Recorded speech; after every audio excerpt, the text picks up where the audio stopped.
Vandeham Shiu Shiyuda Padkamanam Shigam Vaishnavam Sam Shiyukam Sagachakam Sakam Ragnatam Pitam Tam Sativam Tatvaitam Savadutam Bhajam Saitam Krishna Chaya Devam Shirada Krishna Padam Sankamita Shivshakam Pitam Sam He Krishna Karuna Sindhudina Panichat Pate Kopesha Kopakanta Ankanta State Tapta Kansana Kalangi Adi Vindavanishkin Vishavani Sutadevi Panama Paka Kapta Vishan Kipasan Vivisham Patnam Padanabhyo Vaishnavyo Jaya Shri Krishna Chaitanya Prabhu Nityananda Shri Advaita Gadadhara Srivasadi Hare Krishna, Krishna Krishna, Hare Hare, Hare Rama, Rama Rama, Hare Hare. Namo Vishnu Padaya Krishna Vistaya Bhutale Srimate Bhaktivedanta Swami. Namaste Saraswati Devi Gaurvani Vacharini Nirvishesha Srinivadi Bhaskacharya Dasatari Srila Prabhupada Ki.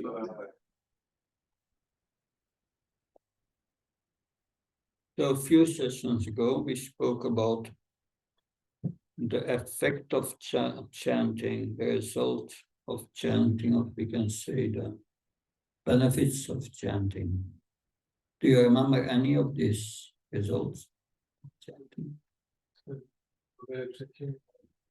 Zpívání, procesu zpívání a výsledcích zpívání. Pamatujete si něco z toho? Je prospěch ze zpívání?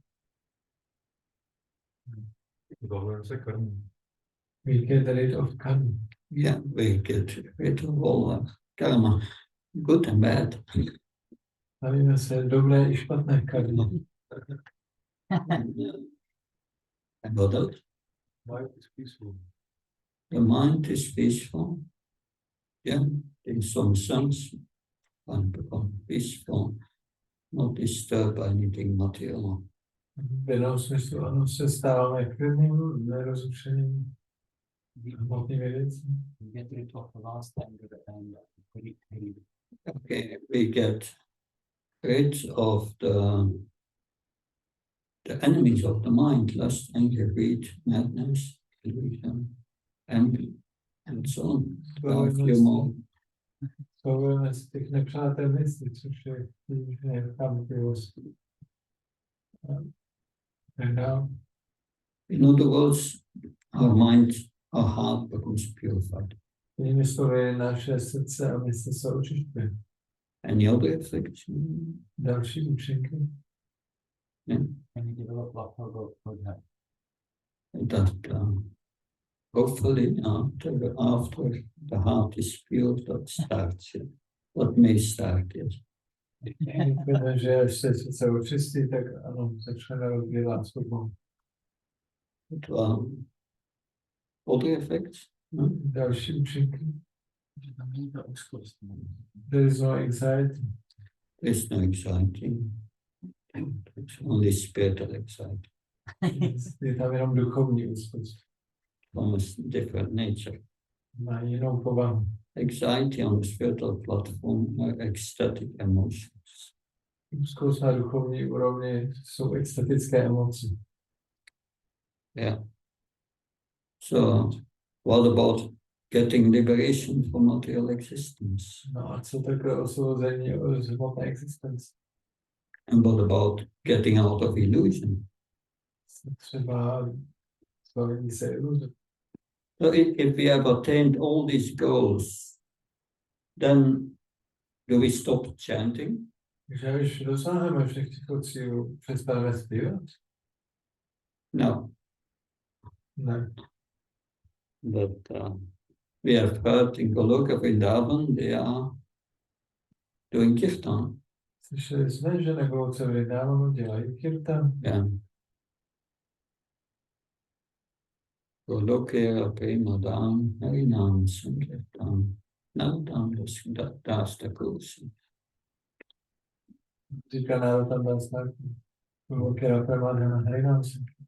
So chanting the holy name is not just a means to an end, something we want to achieve. No, Takže zpívání svatého jména není jenom nějaký proces něčemu, co chceme dosáhnout.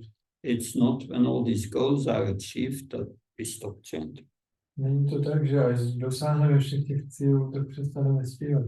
A devotee goes on chanting eternally Oddaný pokračuje ve zpívání věčně, because chanting is the means and the end. protože zpívání je zároveň proces a zároveň i konec. Because the goal is Krishna Protože cíl je Krišna. and the holy name is Krishna. Svaté jméno je Krišna. That's the awareness of this fact grows as we go to the stages of the chanting. A naše uvědomování si toho faktu roste, jak procházíme těmi úrovněmi zpívání. So this is important to understand that as we chant holy name of Krishna, we are taking part in a process of chanting.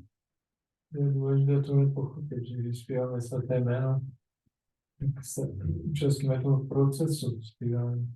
And the final goal is love for Krishna. Konečný cíl je láska ke Krišnovi, prema. But then still we continue chanting. Ale stejně my budeme pokračovat v tom zpívání. But the chanting is a process with stages. Ale to zpívání je proces, který má určitá stádia. And we have to know where we are in these stages. A my musíme vědět, v kterém tom stádiu se teď nachází. And now to go to the next stage. A jak se dostat na tu další úroveň. And you have to know the symptoms. Musíme znát ty příznaky.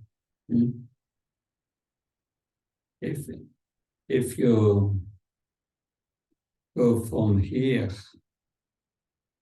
to the farm in Germany, Když jedeme odsud na německou farmu and you are driving, a jedete autem, and suddenly you arrive in Brno. najednou ale jste v Brně. Is that the right way? Tak je to správná No. cesta.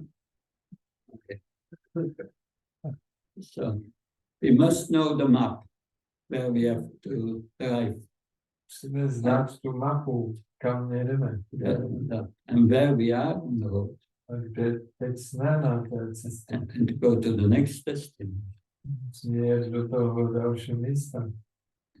So these stages have been outlined by a specialist in the chanting of holy name. Tato stádia vlastně popsal specialista. And Lord Chaitanya gave him the name Namacharya. Chaitanya ho pojmenoval Námáčany. Who was the Namacharya of the holy name? To byl Námáčany. Haridas Thakur. So in Harinam Chintamani, there Sri Haridas Thakur speaks. Že to popisuje Haridas Thakur v Harinam Chintamani. And he points to 3 stages of the chanting. Takže popisuje 3 stádia zpívání. The first stage is Nam Aparat. První úroveň je Náma paráda. The next stage is Nama Bas. Druhá úroveň je Náma Bhasa. And the third stage is Sudanam. Třetí úroveň je Šurtanám. So The first stage, Namabhas, is called the offensive state, the state in which we make offenses. První úroveň náma aparáda je úroveň z přestupky, kdy děláme přestupky. Namabhas is calling the clearing states, the states in which the heart becomes purified. Náma bhasa je úroveň očistná, kde srdce se očistí. So if we chant Namabhas, then the offenses stop and our heart becomes purified. Když zpíváme náma bhasu, tak přestupky přestaly a naše srdce se očiští. The effect of chanting Namabhas is the clearing of the heart, the cleansing of the heart. Účinek té úrovně náma bhasa je právě čištění srdce. And Srila Vishwanath Chakravarti Thakur calls this anartha nivritta. Když ona čeká, ty tomu říká anartha nivrti. Anartha nivritti, then all our material desires are removed from the heart. Na této úrovni všechny hmotné touhy jsou odstraněny ze srdce. And if the heart is clear, Když to srdce je čisté, if we have done sufficiently Cetodarpanamarjanam Bhavamadabhaknirmapnam, Cetodarpanamarjanam, cleansing the mirror, there is dust on the mirror. že když jsme už dost udělali toho čištění zrcadla srdce, And when it's cleansed, we see ourselves in the mirror. když to zrcadlo srdce už je dost vyčištěné, tak začneme v tom zrcadle vidět sebe. Then the mirror of the heart is clean. Potom to zrcadlo srdce je čisté. Then our heart is purified. Naše srdce je očištěné. And when we continue chanting them, Když budeme pokračovat ve zpívání, we will chant the Sudanam, the pure name, tak budeme zpívat Šudhanam, čisté jméno. that the pure name. And when we chant the pure name, what will be the effect? Když budeme zpívat svaté jméno čistě, jaký bude účinek? We will develop love of Krishna. Rozjedeme lásku ke Krišnovi. When anyway, these are the three stages, To jsou ty tři úrovně. and we will first discuss the first stage, Probereme první úroveň, the offensive stage, úroveň z přestupku. nam aparat. Měla aparát. So, Srila Prabhupada asked us to chant every morning in the temple. Prabhupada řekl, že máme zpívat každé ráno v chrámu. He wrote a note to all the temples. I wrote a note. You should recite these 10 offenses every morning before chanting japa. Když Prabhupada napsal takovou zprávu do všech chrámů, kde píše, že každý ráno před žapou máte recitovat těchto 10 přestupků. So, before we chant these 10 offenses, usually we chant Lord Chaitanya's recommendation. Předtím, než to děláme, než zpíváme, tak zpíváme verš Pána Chaitanya, Or Lord Chaitanya's warning. varování Pána Chaitanya. Baujanma Karajadi Shavana Kirtana Tabutana Paya Krishna Pade Premadana. If one is infested with the 10 offenses, Pokud někdo vykonává 10 přestupků in the matter of chanting the Hare Krishna mantra, při zpívání Hare Krishna, despite his endeavor to chant the holy name for many births, navzdory svému zpívání po mnoho životů, he will not get the love of God that is ultimate goal of this chanting. tak nezíská lásku Bohu, která je nejvyšším cílem toho zpívání. Then we have, of course, the 10 offenses. Takže tady je těch 10 přestupků. that so the 10 offenses are as follows. Následující. 1. To blaspheme the devotees who dedicate their lives for propagating the holy name of the Lord. První přestupek je pomlouvat oddané, kteří odevzdali své životy rozšiřování svatého jména Pána. To consider names of Lord Vishnu, Lord Rama to be equal or independent of the name of Lord Vishnu. Uvažovat jména polobohů, jako Šiva nebo Brahma, za rovnocenná nebo nezávislá na jméně Pána Višnu. 3. To disobey the orders of the spiritual master. 3. Neposlouchat pokyny duchovního učitele. 4. To blaspheme the Vedic literature or literature in pursuance of the Vedic version. 4. Je pomlouvat védská písma nebo písma v souladu s védskou literaturou. 5. To consider the chanting of Hare Krishna to mean imagination. 5. Je považovat zpívání svatého jména za výplod představivosti. 6. To give some mundane interpretation of the holy name. 6. Je vytvářet výklady o svatém jménu Pána. 7. To commit sinful activities on the strength of the holy name. 7. je řešit na síle zpívání svatého jména Pána. 8. To consider the chanting of Hare Krishna as one of the auspicious ritualistic activities offered in the Vedas as fruitive activities of karma. 8. je považovat zpívání svatého jména za jeden z běžných védských obřadů, jako popsaných ve Védách, jako je karma kanda. 9. To instruct a faithless person about the glories of the holy name. Ty poučovat o slávě svatého jména člověka bez víry. 10. To not have complete faith in the chanting of the holy name and remaining having material attachment even after understanding so many instructions in this matter. A 10. je udržovat hmotné svazky, přestože jsme porozuměli tolik a pokynů o těchto záležitostech. It is also offensive. It is also anyone who claims to be a Vaishnava should carefully avoid these offenses in order to quickly achieve the desired success, which is Krishna prema. Každý, kdo o sobě tvrdí, že je Vaishnava, by se měl velice opatrně vyhýbat těmto přestupům, aby dosáhl vytouženého výsledku zpívání Vysočné Krishna prema. Usually we add that it is also offensive to be inattentive while chanting. My k tomu ještě většinou vydáváme nakonec, že být nepozorné zpívání je také přestupek. But this inattentiveness is many times a result of committing the previous offenses. Ale ta nepozornost je mnohokrát výsledkem, že děláme ty předchozí přesně. Why are these offenses? Proč děláme ty přestupky? When we are chanting the holy name,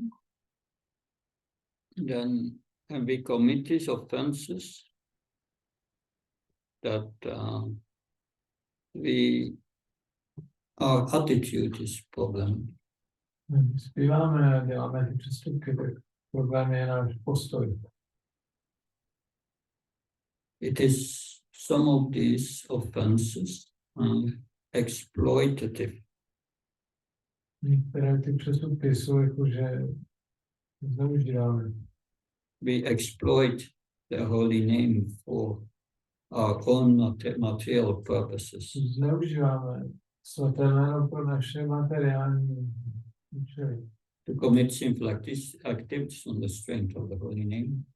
Protože řešíme na síle svatého jména. Or thinking that the holy name is one of the ritualistic activities mentioned in the Vedas, fruitive activities. Tak si myslíme, že svaté jméno je jako jeden z běžných polostých obřadů. Yeah. That in other words, we chant Hare Krishna and to be materially happy. Jinými slovy, zpíváme Hare Krishna proto, aby jsme byli hmotně šťastní. To get material happiness in this world. My jsme dostali hmotné štěstí v tomhle světě. And to cover up our sinful activities. Aby jsme nějak zakryli své hříšné činnosti. That's all. exploitative.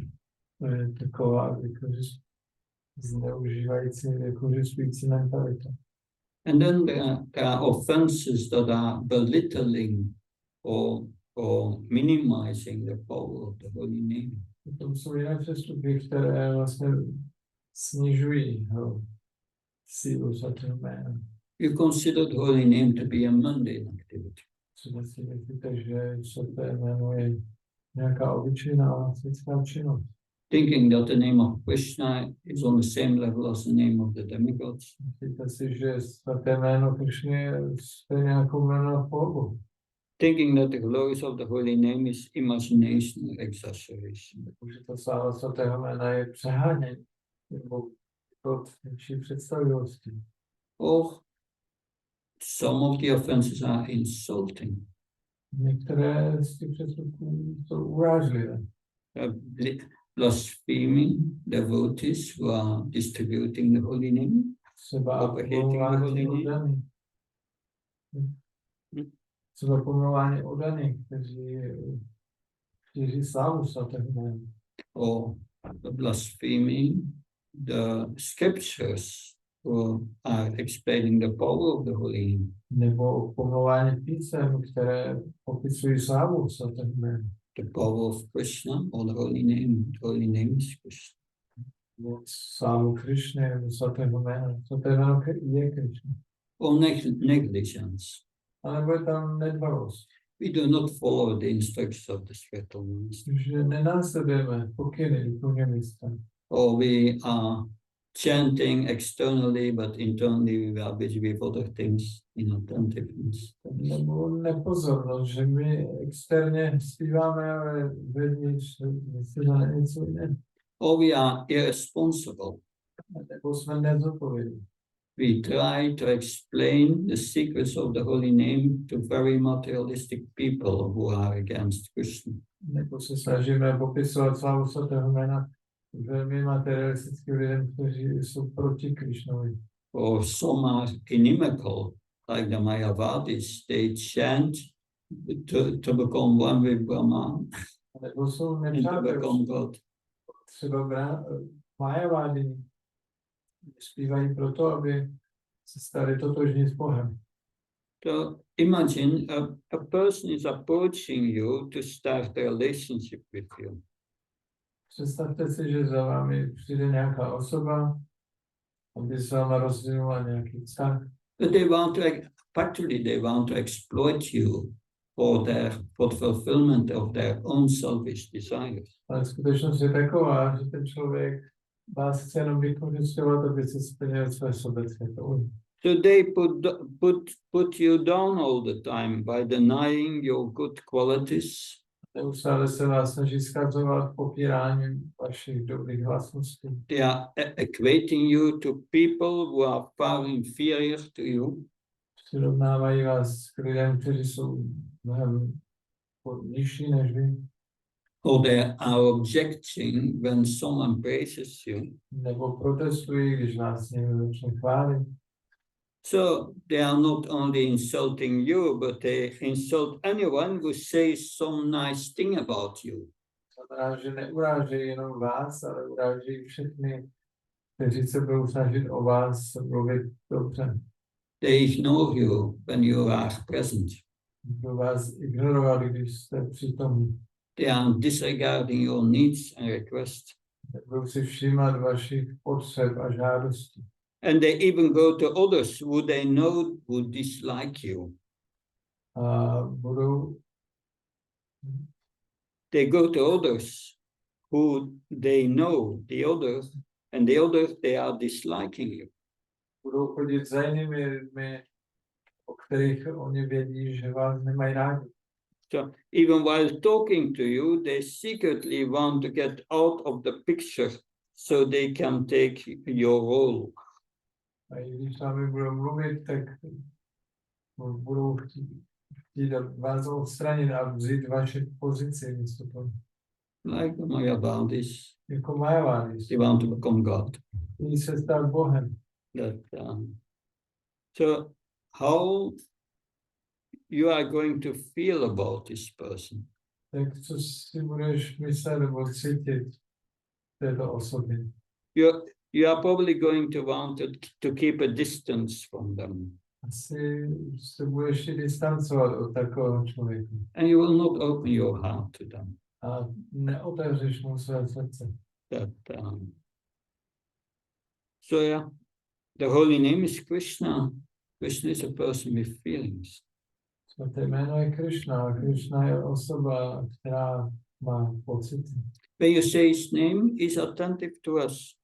Když řekneme jeho jméno, tak on nám dává svou pozornost.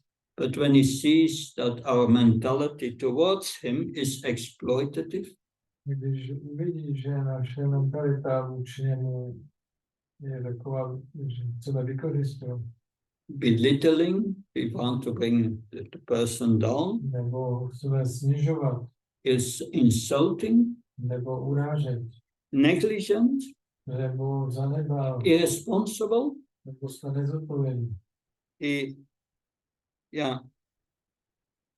He's not going to respond. He's going to not reveal himself. On nebude reagovat, on se prostě nezjeví. So that is what Haridas Thakur says. The holy name has all these potencies.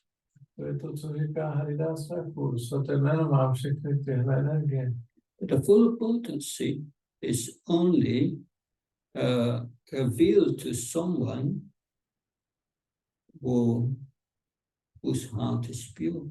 Ale ta plná energie se jeví pouze tomu, jehož srdce je čisté. All this offenses mentality is like a cloud between us and the holy name. Všechny tyhle přestupky jsou jako takový mrak mezi námi a svatým jménem. So by that we cannot the chanting, our chanting, the effect of the chanting is very little. Kvůli tomu se ten účinek toho zpívání je velice malý. Krishna will not manifest or reveal to you his power.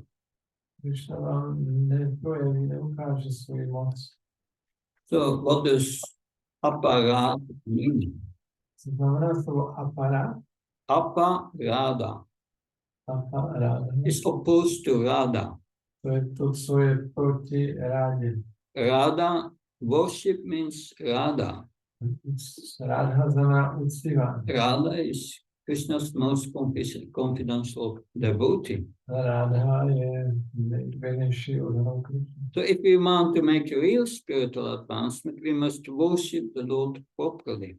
Pokud chceme dělat skutečně duchovní pokrok, musíme Pána uctívat správně. And we must please his best devotee, Radharani. Musíme potěšit jeho nejlepší oddanou Radharani. So Namaparat chanting, we may got, if you chant Namaparat, you may have some material desires fulfilled. Když zpívá někdo na úrovni námaparát, tak se mu mohou vyplnit nějaké hmotné touhy. But we will make very little spiritual advance. Bude dělat velmi malý duchovní pokrok. Yeah. Yes, that is what Lord Chaitanya says. If we are infested with these offenses in the chanting, we can chant many births, but we will never get the real thing, which is love of God. Takže to je to, co říká Pán Chaitanya, že když zpíváme z přestupky, můžeme zpívat po mnoho životů, ale nezískáme ten skutečný výsledek lásky. So therefore, it's important for us to be conscious of our attitude while chanting. To je pro nás důležité, aby jsme si byli vědomí našeho postoje během zpívání. So we should always remember this 10 offenses and look in our heart. Neustále bychom měli vzpomínat na těch 10 přestupků a dívat se do našeho srdce. And if we detect any offensive mentality, we need to try our best to correct it. Když tam najdeme nějakou mentalitu přestupů, tak bychom se měli co nejvíc snažit to napravit. Like correct it by taking advice from advanced devotees. Pravit to tak, že se poradíme s pokročilými oddanými. Who is advanced? is one who has a taste for chanting holy name. Kdo je pokročilý? Ten, kdo má chuť pro zpívání svatého jména. So just this effort to change our attitude will bring us to the stage of namabas, the clearing stage. Takže tato snaha změnit náš postoj nás dovede na úroveň očistného zpívání námabhas. Like the stage of chanting are sometimes compared to the different positions of the sun. Ty úrovně zpívání se někdy přirovnávají k různým postavením slunce. Namaparat is compared to the sun's position in the middle of the night. We don't see it. Náma aparádha se přirovnává k postavení slunce uprostřed noci, prostě ho nevidíme. Because at midnight, the sun is at the opposite side of the earth and we are in complete darkness. Půlnoci je slunce na druhé straně země a my jsme v úplné temnotě. If we are in the forest at night without any source of light, the situation is dangerous and fearful. Když jsme uprostřed lesa, v noci situace je velice nebezpečná a strašidelná. We can't see where we are going. Nevidíme, kam jdeme. We may end up walking in thorny bushes Třeba spadneme do nějakých trnitých keřů, or stepping on a snake. nebo šlápneme na hada. We may get hurt or eaten by a wild animal. Se zranit, nebo nás sežere nějaké zvíře. So Namaparat keeps us in material consciousness. Nám aparát nás udržuje v hmotném vědomí. So we remain stuck in illusion, misidentification, and misery. Staneme v iluzi, falešném sotožňování a budeme trpět. So we read these 10 offenses. My jsme si přečetli těch 10 přestupků, So what can we do about tak co si nám můžeme dělat? it? Okay, it's here. That 10 offenses, 10 přestupků 10 defenses.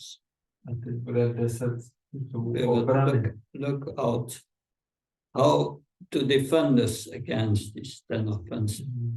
Teď popíšeme, jak se můžeme bránit proti těm 10 přestupkům. So what's the first offense? Jaký je první přestupek?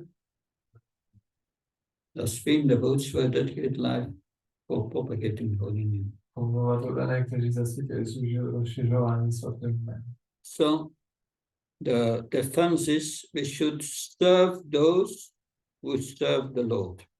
Takže obrana proti tomu je, že bychom měli sloužit těm, kdo slouží Pánu. Serve these devotees who are propagating the holy name. Sloužit těm odaným, kteří šíří svaté jméno.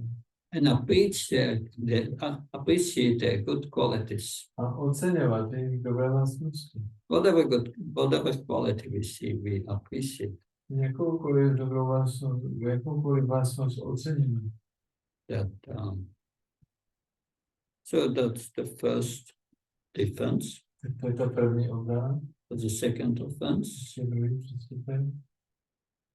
to consider the names of demigods like Lord Brahma or Lord Shiva to be equal of name Lord Krishna. Na polobohu, jako je Brahma a Shiva, rovnoce na jménu Višnu. So we should glorify Lord Krishna as the supreme enjoyer, Takže by se měli opěvat Pána Krišnu jako nejvyššího poživatele, the supreme controller, nejvyššího vádce, the supreme friend, nejvyššího přítele. and we should respect great personalities like Lord Shiva, A velké osobnosti jako Pán Shiva, Lord Brahma, Pán Brahma, Ganesh, Jane, Hanuman, Hanuman, or other exalted devotees of the Lord. další znešené odané Pána, my jsme měli respektovat. So, if we study every day the Bhagavatam, that's what we do. We glorify the Supreme Lord. Takže pokud každý den studujeme Bhagavatam, tak tím opěvujeme nejvyššího Pána. That, yes. And then, what's the third offense? Jaký je třetí přestupek? To disobey the orders of the spiritual master. Poslouchat pokyny duchovního mistra. That In Sanskrit, that's Guru Avagya. Sanskritu guru avagya. Disobey the instructions of the spiritual master. Neposlouchat pokyny duchovního mistra. Prabhupada once said to his disciples in the beginning that why do I translate these books in the middle of the night? He asked his disciples. Jednou Prabhupada se zeptal svých žáků, proč si myslíte, že uprostřed noci překládám ty knížky? And Prabhupada then said, it's for you to read. No, abyste to četli. If you are not reading my books every day, Když nebudete moje knížky číst každý den, Guru Avagya, it's no offense to the spiritual master. tak to je guru avagya, je to přestupek proti duchovnímu mistrovi. So, how can we, what's the defense? Jaká je obrana? We carry out the orders of the spiritual master with enthusiasm and attention to detail. Že vykonáme příkazy duchovního mistra s nadšením a smyslem pro detail. The fourth offense is to blaspheme the Vedic literature or literature in pursuance of the Vedic version. Čtvrtý přestupek je pomlouvat lidskou literaturu nebo literaturu souladu s vedem. And the impersonalists, they divide the scriptures in two parts. Impersonalisté rozdělují písma na dvě části. A part that is true and a part that is which are lower material, lower knowledge, and that you don't have to follow. Že ta jedna část je pravda a ta druhá to je nějaká nižší materiální poznání a to nemusíte následovat. Yes. But that is offensive. Ale to je přestupek. That the scriptures are the instructions of the Lord. Písma jsou pokyny Pána. And we should honor these instructions and study the scriptures as the instructions of the Lord. Tyto pokyny bychom měli ctít a studovat je, protože to jsou pokyny Pána. Yeah.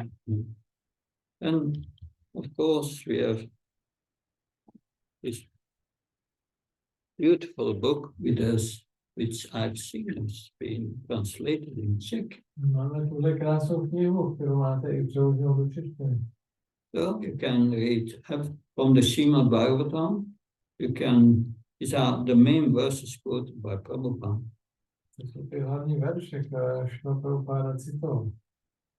Today I recited all the verses of the seventh canto. Tak třeba si řeknete, tak dneska budu recitovat všechny ty hlavní verše ze 7. zpěvu. So every day you can read this a section of these verses from the Bhagavatam. Každý den si můžete přečíst určitou sekci těch veršů z Bhagavatam. And recite a chapter every day of Bhagavad Gita. A taky každý den recitovat jednu kapitolu z Bhagavad Gita. If you do that every day, then these verses are entering your heart. Když to budete dělat každý den, tak ty verše vstoupí do vašeho srdce. And before you do something and you doubt something, then I'm going to do that. Which verse of Bhagavad Gita tells me to do that? Když třeba se chystáte něco udělat a máte pochybnosti, tak který verš Bhagavad Gita říká, že já to nemám udělat. It's called Shastra Sakshu, seeing to the instructions of Lord Krishna. Se říká Shastra Čekšu, dívat se na věci skrze pokyny Pána Krishna. So, and then thinking that the chanting of a holy name is imagination or exaggeration. Potom když někdo myslí, že zpívání je možná zpívání za východ, slávu zpívání za východ představivosti.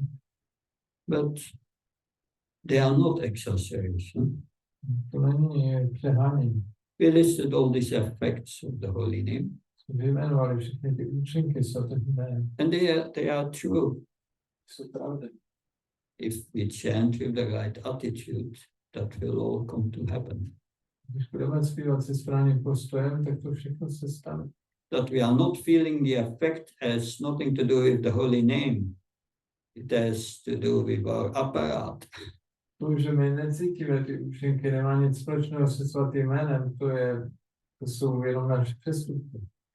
So therefore, we should consider these descriptions of the holy name given in the scriptures as not even slightly exaggerated.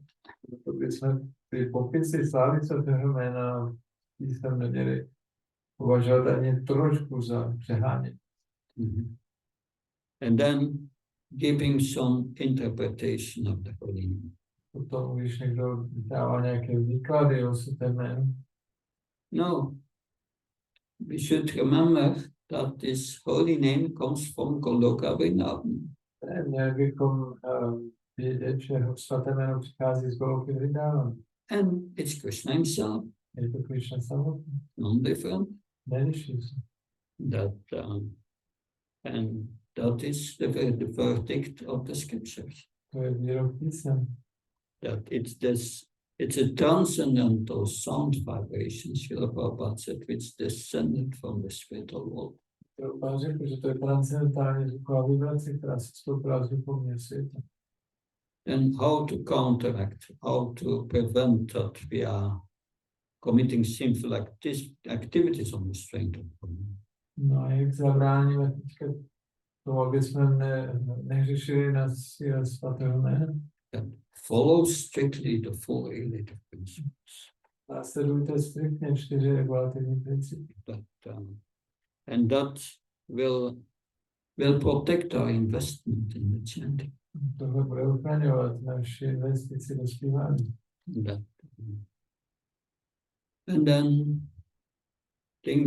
thinking that considering the chanting of the holy names to be one of the ritualistic activities offered in the Vedas as votive activities or karma kanda. Další bod je považovat zpívání svatého jména za běžný vénský obřad kategorie karma. No, don't take that attitude that the holy name will bring me material happiness. That's not the purpose. Nemyslete si, že svaté jméno vám přinese hmotné štěstí. No, act not for that purpose.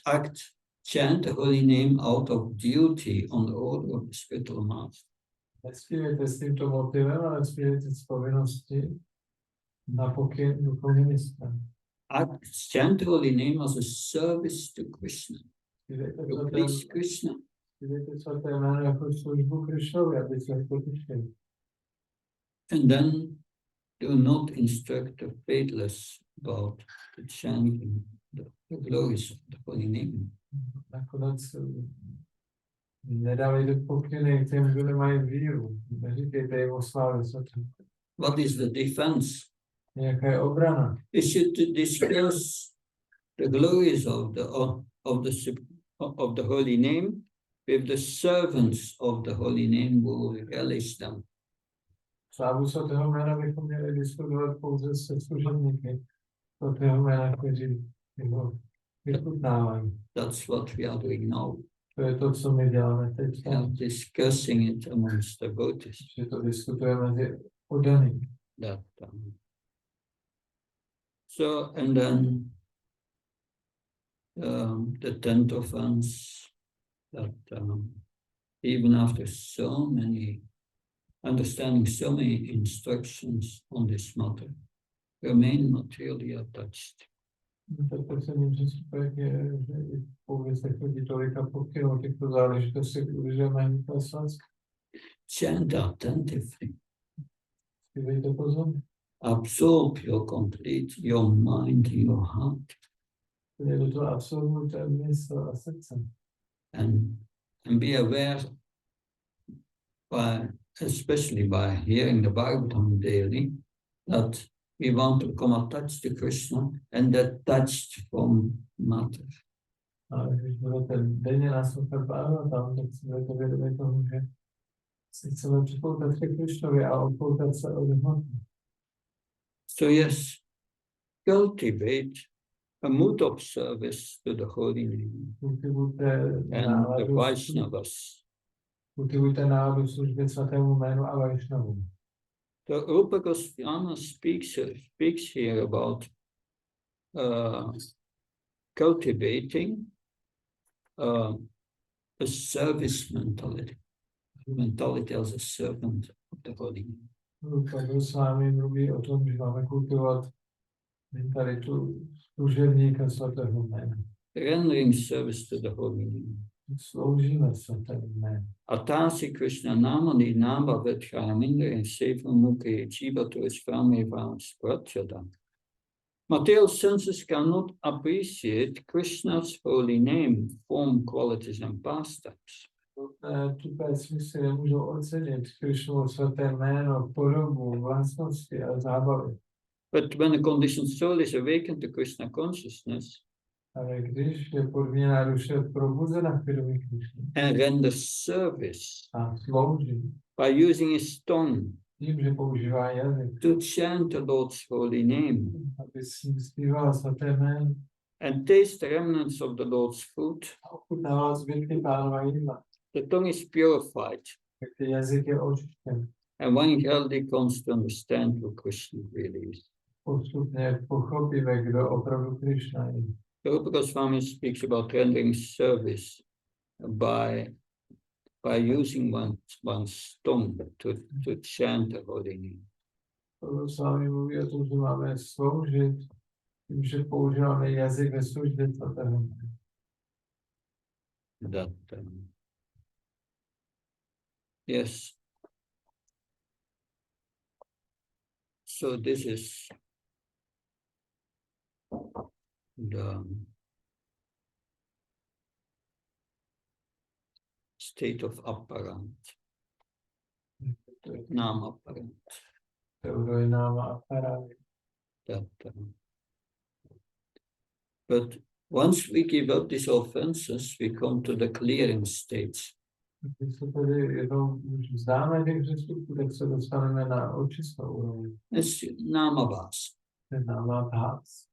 It's like the sun has risen, but there are clouds. And you see daylight, but not the sun. Takže to je takové přirovnání, že slunce už vyšlo, ale jsou mraky, takže je světlo, ale slunce není vidět. So, that's the clue. So, namabhas is compared to the sun when it has not quite risen above the horizon. Náma říkal, že náma se přirovnává k úrovni, kdy slunce ještě nevyšlo nad obzor. But it is close enough to dissipate the darkness. Ale už je dost blízko obzoru, že temnota je rozptýlena. Twilight. Je to takové světlo před východem. The sky may still be a little gloomy, but it is clear enough to see where we are, to find the path, to be sure there is no danger ahead and make progress. Takže obloha ještě je trochu potemněla, ale už je dost světla, aby jsme viděli na cestu a zajistili, aby jsme nenarazili na nějaké překážky na cestě. So, when are we in namabhas? When are we entering namabhas? Takže kdy vstupujeme na úroveň námabhas? Namabhas is characterized by chanting sincerely.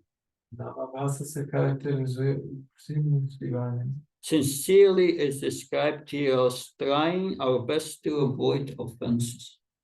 Upřímné zpívání znamená, že jak nejlépe to jde, se pokoušíme vyhnout přestupům. Our chanting is not yet offenseless, but the main difference is that we are now concerned about the quality of our chanting. Zpívání ještě není úplně bez přestupů, ale hlavní bod je v tom, že Nás to velice zajímá, ta naše kvalita zpívání a vyhýbání se. And we are making an effort to improve it. Snažíme se to zlepšovat.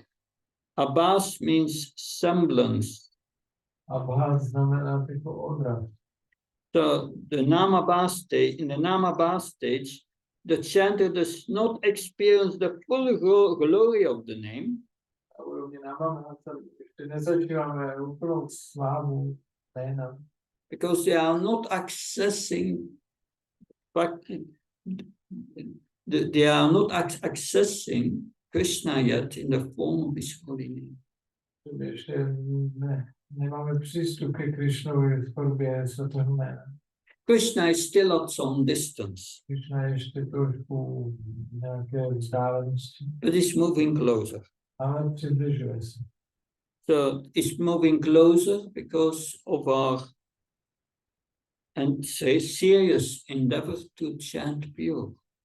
Přibližuje se, protože se vážně snažíme zpívat čistý. So Krishna, he appreciates the effort the devotee makes in that Namabas stage. Krišna tedy oceňuje tu snahu daného na této úrovni námaba. And he shows the devotee all kinds of blessings. A dává tomu danému řadu požehnání. So in Bhakti Rasamrita Sindhu, Rupa Goswami speaks about such Abbas, such semblance.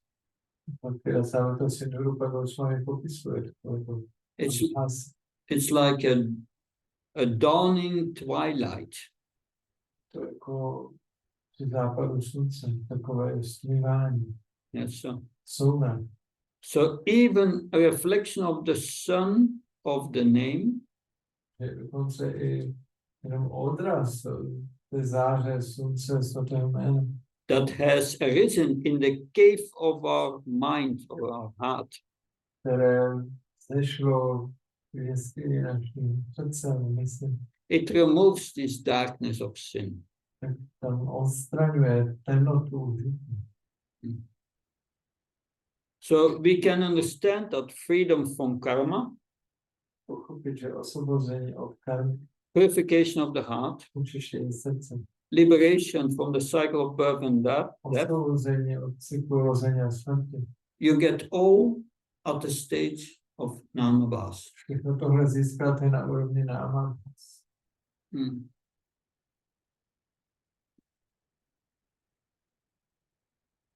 So people who know nothing about the holy name, Lidé, co nevědí nic o svatém jménu, they may also somehow or other say the holy name, taky někdy tak či onak vyslovovat svaté jméno.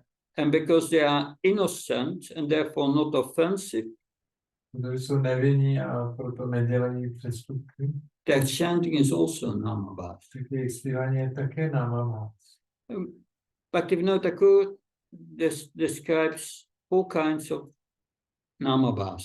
Jenom tak popisuje 4 druhy námabhásí. So that's from Harinam Sintam. Z Harinám Čittáme. Sanketa Sanketa. means saying the holy name to indicate something else. Člověk řekne svaté jméno, aby popsal něco jiného. Because, well, for example, Ajamil was calling his son Narayan. Příklad se dává Ajamil, který volal na svého syna Narayan. Another kind of Namabas, Parihasa. Další druh námabhás je Parihas. Chanting the name jokingly, as when non-devotees mock the devotees on Harinam by imitating their chanting. To je zpívání v žartu, jako když někdy lidé na ulici vidí Harinám a z legrace to napodobují. Stoba, saying the name disrespectfully. Potom je stobha, to je vyslování opovrhlivě. For example, someone comments, why are the Krishna people so weird? Někdo třeba řekne, proč jsou ty Krišnáci takový divný? And Hela, A Hela, saying the name as an exclamation. To je, že někdo řekne svaté jméno jako prostě nějaký exclamation. Yeah, exclamation mark. You don't know. Explanation. Exclaiming means speaking very loudly. To prostě vykřikne, nějaký výkřik. So, like an Indian man is shouting, "Hey Ram!" Třeba někdo v Indii tam vykřikne, "Hey Ram!" And at the moment with a hammer, he hits his thumb and gets pain and says, "Hey Ram!" Jo, třeba zatlouká hřebík a bouchne se do palce a vykřikne, "Hey Ram!" So Krishna is so kind that he showers his blessings on such people for chanting even unintentionally. Takže Krishna je tak laskavý, že udělí požehnání těm lidem, i když zpívají takto nevědomě, bez toho účelu. I must say that that's not mentioned here, but Haridas Thakur, he says that this kinds of namabhas unintentionally Haridas Thakur vysvětluje, že tyto druhy namabhásy, kdy osoba zpívá jako bez toho jako neumyslný. Yeah, it's in the lower layers of namabhas. To je vlastně v té nižší úrovni namabhásy. But Krishna is so kind that he showers blessings on such people for chanting even unintentionally. Ale Krishna je tak laskavý, že i když lidé zpívají neumyslně, tak jim dává požehnání. We have seen how Ajamil was saved of going to hell by Sanketa Abbas, by chanting Sanketa Abbas. Třeba Ajamil byl zachráněn před peklem, protože zpíval Sanketa namabhás. Another example of a non-devotee becoming a devotee by Sanketa Abbas is Valmiki. Další příklad někoho, kdo se stal oddaným namabhásu je Valmiki. So Valmiki wrote Ramayana. Valmiki napsal Ramayana. So Valmiki, maybe you don't know, he was a dacoit, a plunderer. Možná to nevíte, ale Valmiki byl nějaký lupič. He used to plunder. No, on prostě krádl loupil. He was plundering innocent men on the road, Kupoval nevinné lidi na silnici. kill them and take everything. Zabil je, všechno jim vzal. That was his business. To byla jeho práce. But by chance he associated with Narada Muni. Náhodou se zrušil s Náradou Muni. And Narada Muni rectified him. Nárada Muni ho napravil. So when a devotee meets even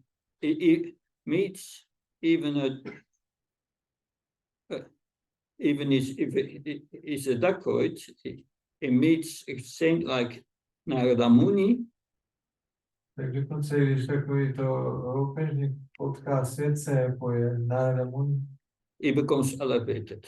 tak bude povznesen. So Narada Muni gave him this mantra, Ram. Nárada Muni mu dal mantru Ram. He could not chant it. A on ji nedokázal zpívat. Then he was advised to chant just the opposite. Tak on mu teda poradil, aby zpíval tu mantru opačně. So to chant Mara. By říkal ne Ráma, ale Mara. Mara means dead body. Mara znamená mrtvé tělo. So he was chanting Mara, Rama, Rama, Rama, Rama, Rama. Takže on zpíval takhle Mara, Mara. So three Mara means one Ra. It means one Ram is there. Tam je vždycky to slovo Ráma. So in this way he was initiated and he became a great sage. Tím způsobem byl zachyten a stal se velký srdcem. For 60,000 years he meditated simply on Ram, Ram, Ram, Ram, Ram, Ram. 60 000 let meditoval na tu mantru Ráma, Ráma. And he was liberated and he wrote his Ramayana. Tak byl osvobozen a napsal Raman. So we see that even unintentional nama bhas can produce exceptional results. Vidíme, že i ta nevědomá úroveň náma bhásy může produkovat takové výjimečné výsledky. But to access the Sudanam, the pure name, Ale dostat se na úroveň šudhanám je připravené. one needs to chant with knowledge, Zaspívat s poznáním, with faith, vírou, with determination, odhodlání. and make a conscious and consistent effort to please the Lord by one's chanting. Chceme dávat neustálou snahu, neustále se snažit potěšit Pána svým zpíváním. Srila Bhaktivinoda Thakur explains that the characteristics for pure chanting are the same characteristics are the same as the characteristics for pure devotional service. Bhaktivinoda Thakur vysvětluje, že ty charakteristiky čistého zpívání jsou stejné jako charakteristiky čistého dané. Anya Bilasa Sunyam Ganga Matana Pitamanya Kulina Krishna Shilnam Bhaktautama. When first class devotional service develops, Když se rozvine prvotřídní udaná služba, one must be devoid of all material desires, musíme být zbaveni všech hmotných služeb, knowledge obtained by monistic philosophy, poznání získaného monistickou filozofii, and fruitive action. činnosti. So no mukti and bhakti. Takže žádné mukty a bhakti. And the devotee must constantly serve Krishna favorably as he desires. A udaný musí sloužit Krishnovi příznivě, tak jak Krishna chce. So this is the clearing stage. To je ta čistá úroveň. And if we come out of the clearing stage, we come to the pure chanting, the Sudana. Když projdeme to čistou úroveň, tak se dostáváme na úroveň čistého zpívání Šudhana. That we'll discuss tomorrow. A to si řekneme Tomorrow morning. ráno. And it is related to the next verse of the Bible. Bude se to vztahovat i k tomu verši Bhagavata. Any questions? Comments? Nějaké otázky o komentáři? Yes. What stage one is when one is inspired to chant in kirtan only when one is leading the kirtan? As soon as one is not leading the kirtan, it's not inspired.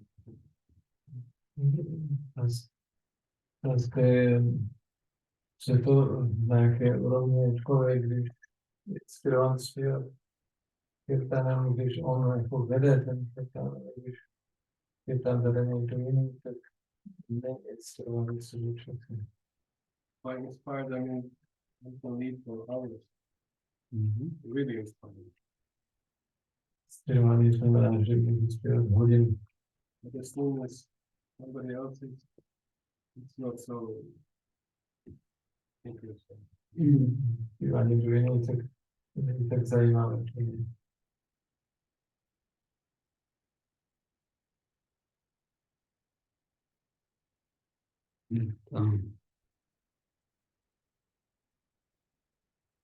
We see that all over the world Kirtan gains popularity.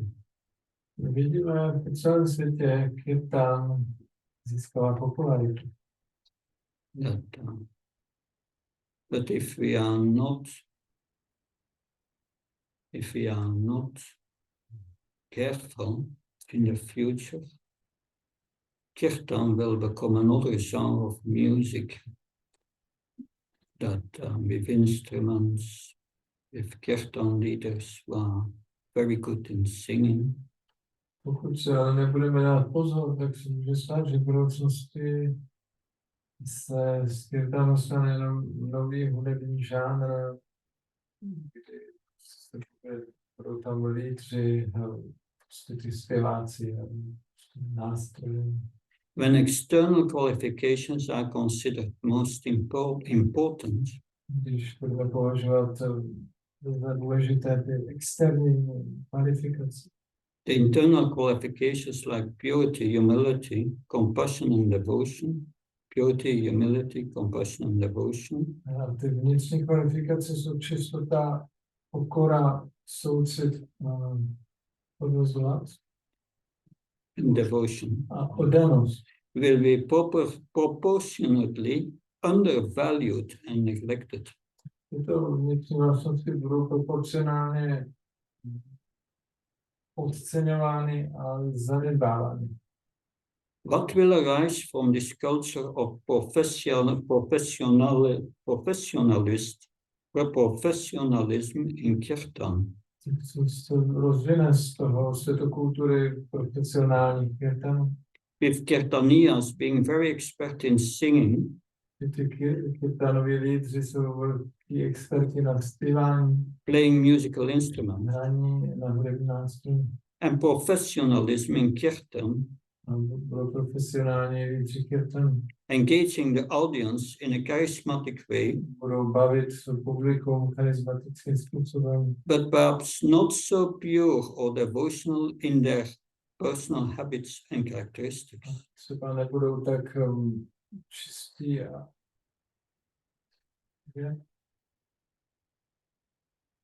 But perhaps not so pure or devotional in their personal habits and characteristics. nebudou tak čistí, ale nebo oddaní. a oddaní v jejich osobních zvycích a vlastnostech.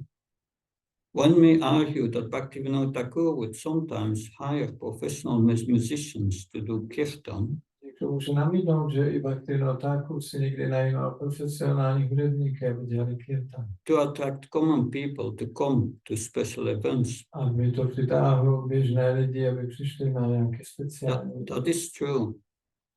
události. To je pravda. But Bhaktivinoda Thakur told the devotees not to hear such kirtans. Bhaktivinoda Thakur říkal oddaným, aby takové kirtany neposlouchali. And he himself said that there is little benefit in such kirtans themselves. On sám řekl, že z takovýchto kirtanů samotných je malý prospěch. But if the professional kirtan attracts people to the holy dham, Ale když ten profesionální kirtan přitáhne lidi do svatého dhámu, then people will get the benefit of meeting devotees taking prasad, tak lidé budou mít prospěch, že se tam potkají s oddanými, dostanou prasáda, offering a donation, dají příspěvek, and learning about Krishna consciousness. dozvědí se o vědomí Krišny.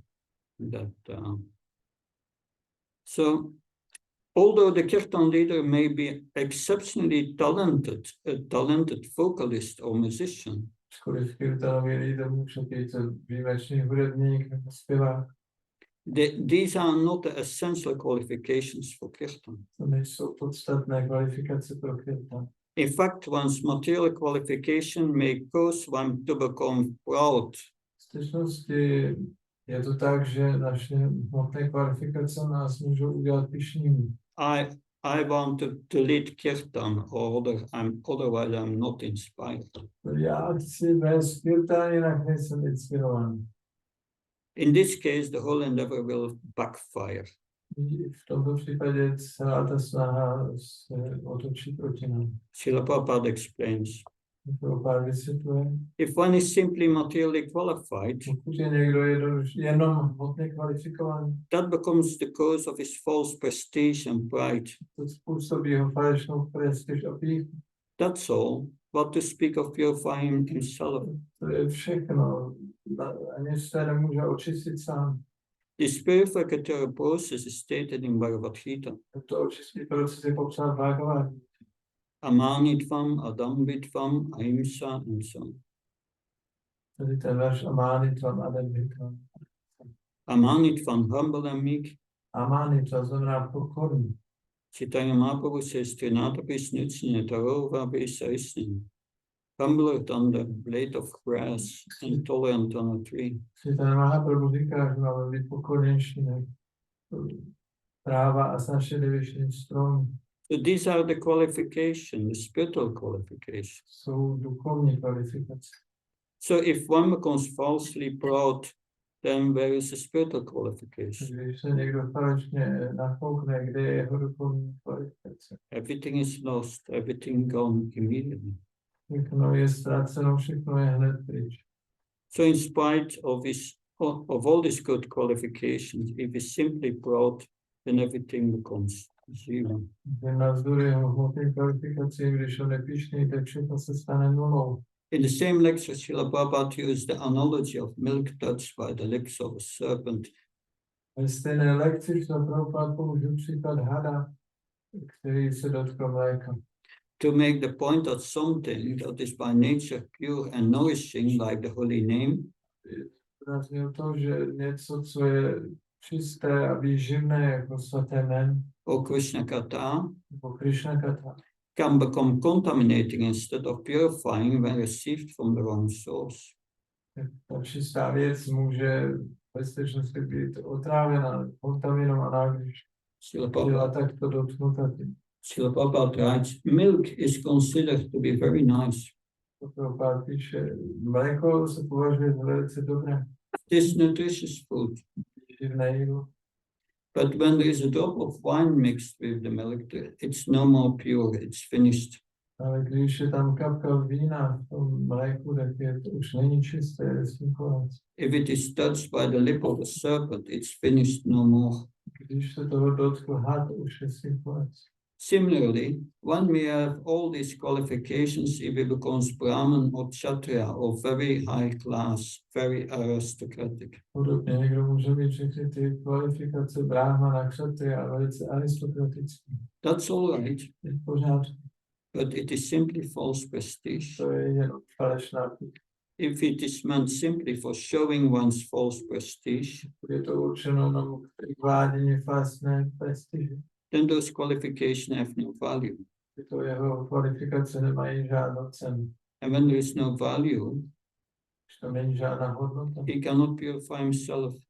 je očistit sám sebe. What to speak of purifying his whole family? Na to, aby očistil celou svou rodinu. But this man who is born in the family of Svapakam, dog eaters, Ale tento člověk, který se narodil v rodině pojídačů, because he has taken to Krishna consciousness, protože přijal vědomí Krishna, because he is humble and meek, je pokorný, because he has engaged his body, mind, and words for the service of Krishna, protože zaměstnal se tělo, mysl a slova ve světě Krishna. he can purify himself. Může se očistit, He can deliver his whole family. může vysvobodit celou svou rodinu. So these are the qualifications of a genuine kirtan leader. To jsou kvalifikace skutečného lídra kirtanu. After all, the word kirtan means to praise or glorify by chanting. Konec konců slovo kirtan znamená chválit nebo opěvovat zpívání. Hence, a kirtan leader is one who leads others in the glorification of the Lord.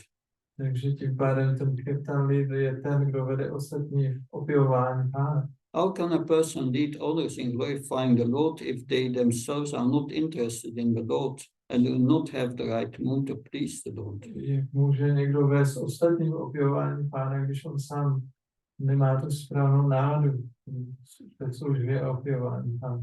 As Srila Prabhupada says above, Jak Srila Prabhupada řekl výše, the kirtan leader need to be a humble devotee kirtanový lídr musí být pokorně oddaný. who has dedicated body, mind, and words for the service of Krishna. Odevzdal tělo, mysl a slova službě Krishnu. Then the Lord will agree to be present in his names. Pak Pán bude souhlasit s tím, že bude přítomný ve svých jménech. He will come and bless the chanters with the merciful presence. Přijde a požehná ty zpěváky svojí milostivou přítomností. And everyone will be purified A všichni budou očištěni. and spiritually uplifted by the kirtan. Duchovně povznesení. Material benefits may also come as a result, A jako výsledek mohou přijít i hmotné benefity. but as a byproduct, not an objective. Ale to je vedlejší produkt, ne ten hlavní cíl. So, does that help to understand? Yeah. And it also highlighted the danger of this kirtan. that is Highlighting what? it's highlighting the danger of all these kirtan melas they are organizing. Tohleto vysvětlení teď zúraznilo nebezpečí těch kirtanmel, které se dneska často organizují. Who is chanting? Kdo tam zpívá? That young people, many times, Mnohokrát mladí lidé, they didn't enter yet anarthanivritti, ještě nevstoupili na anarthanivritti, but they are very attractive in the chanting, so ale velice atraktivně zpívají, je to dál. problematic. To je problematické. That anyway, I didn't want to arrive to that point. Nechtěl jsem se dostat až do těchto. So Yeah.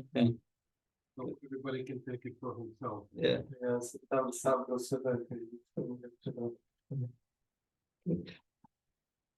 Yes, please. Hrát mluvil, nikdo neposlouchat všechny četně.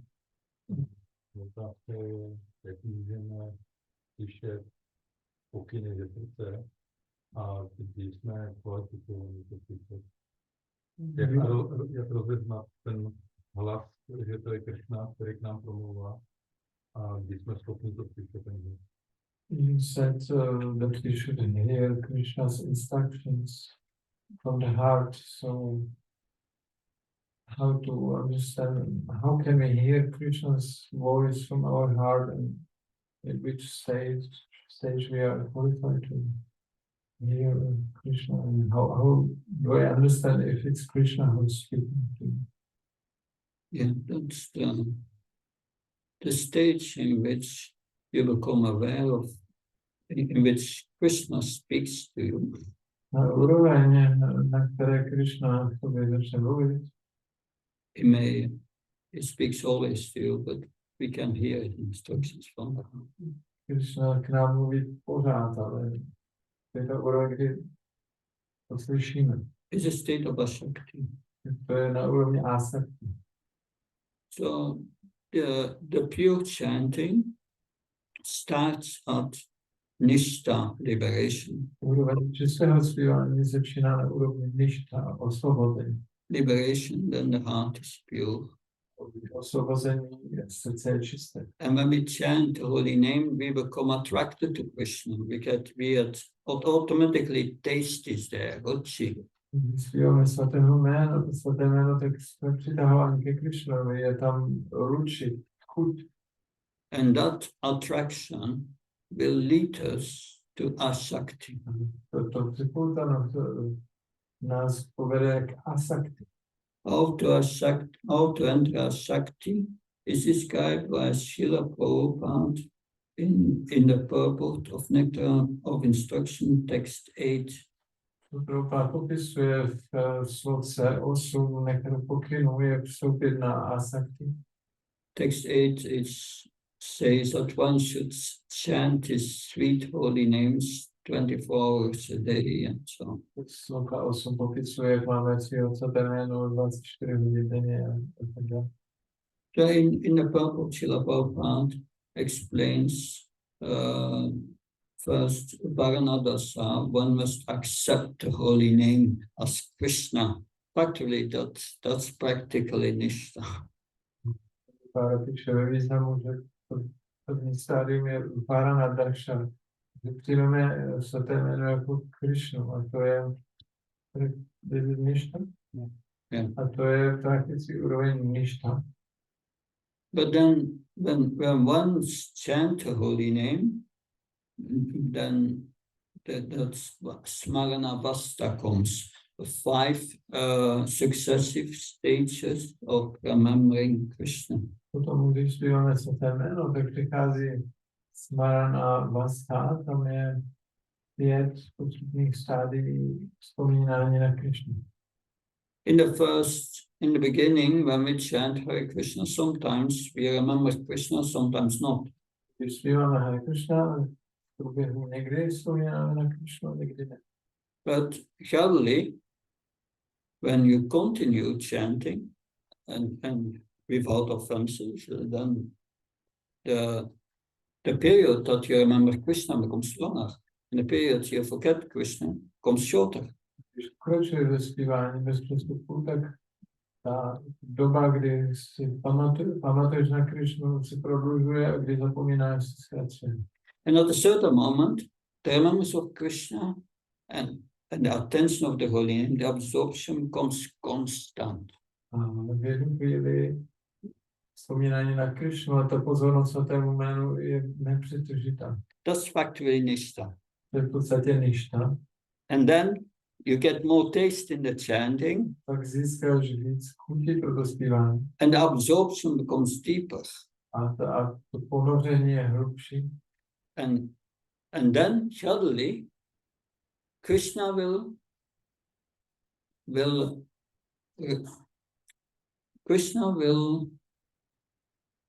reveal his form to you from within the heart. A potom si postupně Krishna ze srdce vyjeví svou podobu. That's Ashakti. To je asakti. Krishna reveals his form, Krishna vyjeví svou podobu. and the first thing you see is his beautiful form. Že uvidíš jeho nádhernou podobu. And then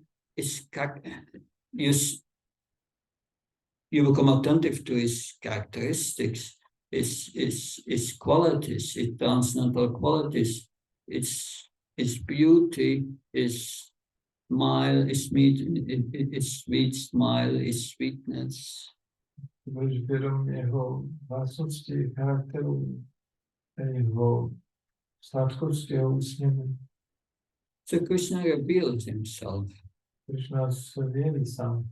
And then you see Krishna, and Krishna is in the spiritual atmosphere. No a Krishna je v duchovní atmosféře. You start to see the holy dham. Tak začneš spatřovat svatý dham. And then you see Krishna is not alone, there are devotees. Že Krishna není sám, jsou tam odhledí. And then you enter Krishna's pastimes. Pak vstoupíš do Krishnovy zábav. Then at that stage of Asakti, you are always in contact with Krishna within your heart. Na této úrovni asakti si pořád ve styku s Krishnou v srdci. At that stage, when Krishna gives you directions, you have direct contact. A na této úrovni, když Krishna ti dá pokyny, tak tam máš přímý kontakt. But of course, Krishna may also give directions before. Samozřejmě i předtím Krishna může dávat nějaký pokyn. Before we come to that stage. Předtím, než se dostaneme na tuhle úroveň. But then the question is it Krishna or it is my mind? Pak je to otázka, je to Krishna nebo je to moje mysl? How to solve that? Jak to vyřešit? To solve that, we have a checklist. To vyřešili, tak máme tady určitý proces, jak to poznat. We check what we feel in the heart. And the checklist is Guru, Sadha, and Shastra. Takže to kontrolujeme v srdci Guru, Shastra, Sadhu. And if it's in agreement with these three, Pokud to souhlasí s těmito třemi, we may accept it as Krishna's instruction tak to můžeme přijmout jako Krishnu pokyn from within the heart. zevnitř srdce. Otherwise, we don't. Jinak to nepřijímáme. That Maya is very tricky. Mája je velice chytrá. You have to be very careful in this. Musíš se na to dávat velký pozor. But because the instructions Krishna gives from within are the same instructions as Krishna gives in Bhagavad Gita. Ty pokyny, které Krishna dá zevnitř, jsou stejné jako pokyny Bhagavad Gita. Are the same instructions given by the Spirit.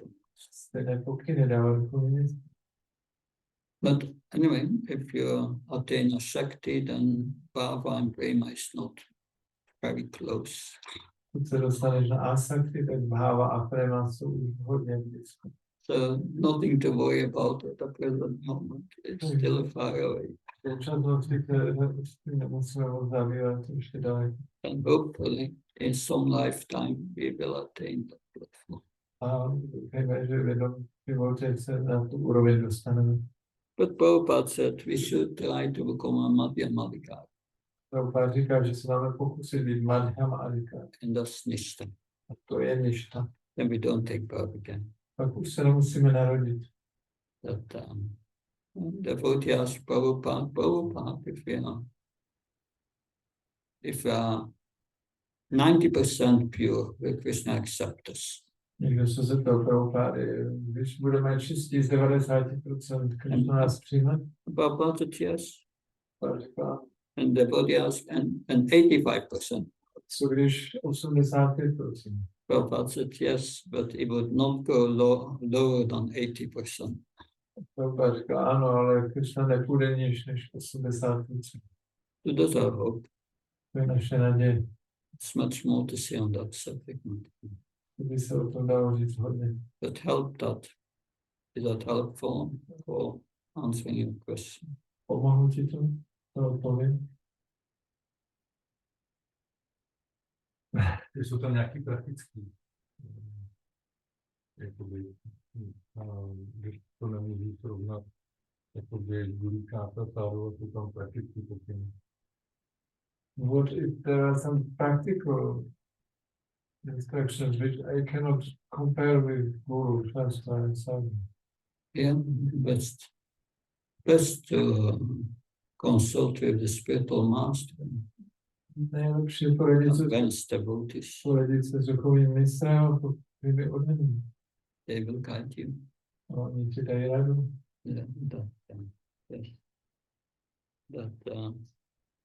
Yeah, getting, they will guide you further. Because if you are so advanced that Krishna speaks directly to you, you don't have practical questions. Then you're attained already perfection. Oni tě povedou dál, protože když už se dostaneš na takovou úroveň, že Krishna bude mluvit osobně, už žádné praktické otázky nebude. Yeah. Our Shakti is a very high state. A Sakti to je velmi vysoká úroveň. Then you are already out of this world. To Although už you seš, may still be here, but to už seš mimo tenhle svět, i když seš pořád ještě tady. Yes.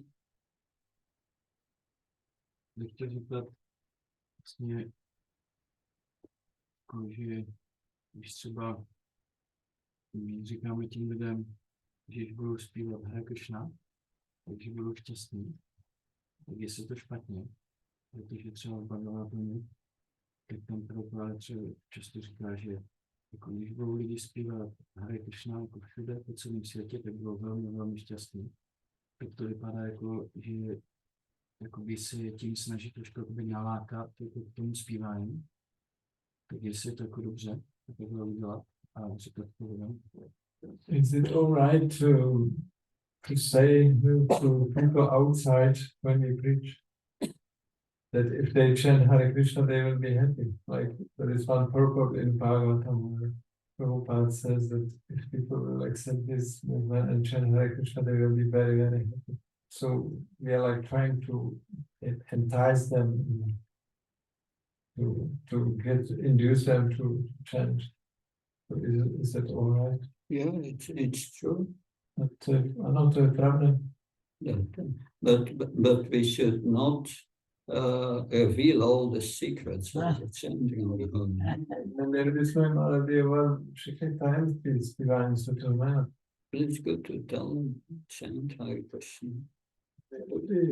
Zpívajte Hare Krishna. Nice.